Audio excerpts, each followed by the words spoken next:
park is located just in behind Kingfisher on the Tramore Road. It's approximately 50 acres in size. My brief then obviously was to put together a design team, which is basically a team of experts, engineers, quantity surveyors, landscape architects, health and safety people, to come together and to design the park.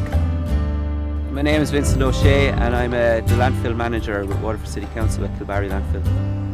The project was part funded by the Department of Environment and Heritage and Local Government. It was 75% grant aided by the department, and the other 25% of the capital costs came from the council itself.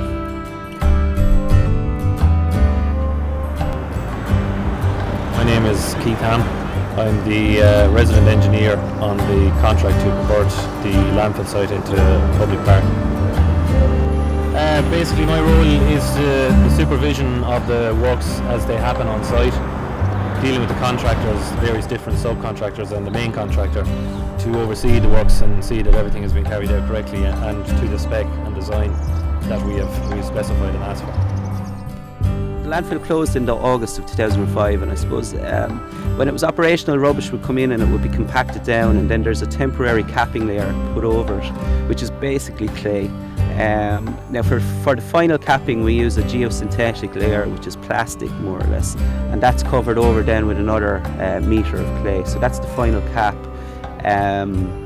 That seals off the landfill, so if you think of it in terms of a bubble, any gas that's been generated inside the waste body then needs to be drawn off. So once we had the capping installed, we went about drilling 82 wells down into the waste body with an average depth of about 15 metres.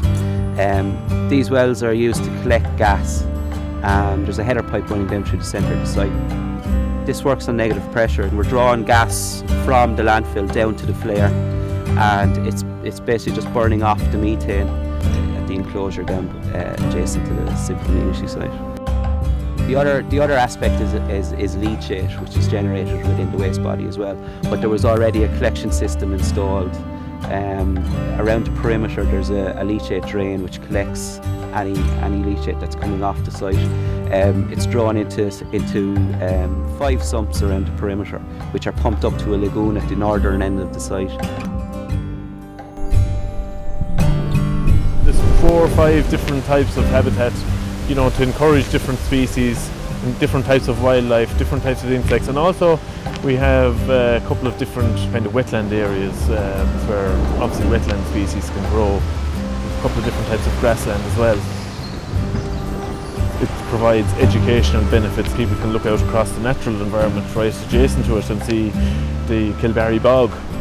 It's a proposed natural heritage area, and obviously that lends a certain level of national importance to it.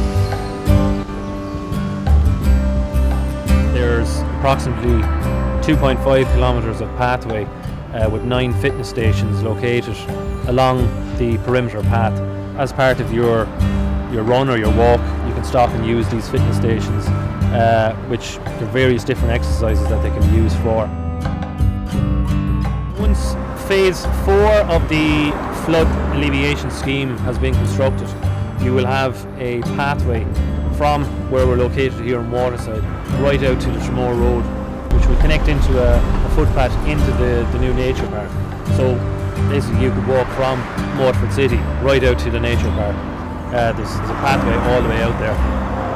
I think once people see the finished article here, they'll be impressed, and I think success will follow then in terms of usage. Well, as a Waterford person, it's an amenity for the people of Waterford. It's right on the edge of the city. The park is a nature and leisure park. If you're into walking, cycling, jogging, fitness in general, it's a great location, a great amenity there for people to use, and visitors to Waterford too.